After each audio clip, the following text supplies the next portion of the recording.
Today's Bible reading is taken from St. Paul's letter to Romans chapter 2 verses 1 to 11 and today's Gospel according to Luke chapter 11 verses 42 to 46. Romans chapter 2 verses 1 to 11. You have no excuse, O man, every one of you who judges. For in passing judgment on another, you condemn yourself, because you, the judge, practice the very same things.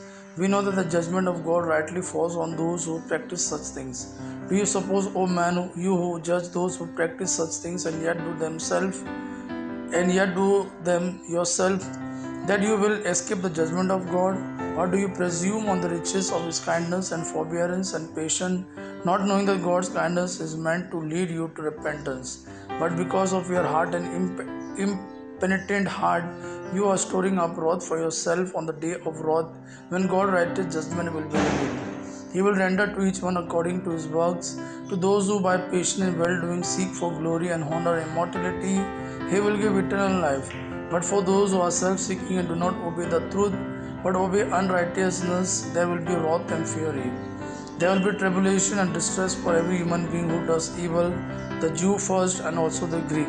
But glory and honor and peace for everyone who does good, the Jew first and also the Greek, for God shows no partiality. Today's Gospel according to Luke chapter 11 verses 42 to 46.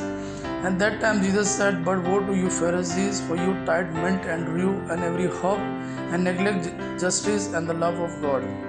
This you ought to have done without neglecting the others. Woe to you Pharisees, for you love the best seat in the synagogues and greetings in the marketplaces. Woe to you woe to you, for you are like unmarked grapes, and people walk over them without knowing it. One of the lawyers answered him, Teacher, in saying these things you insult us also. And he said, Woe to you lawyers also, for you load people with burdens hard to bear, and you yourself do not touch the burdens with one of your fingers. Gospel of our Lord Jesus Christ. Praise the Lord Jesus Christ. May God our Father and His Son Jesus fill you with His mercy, peace and love. Amen.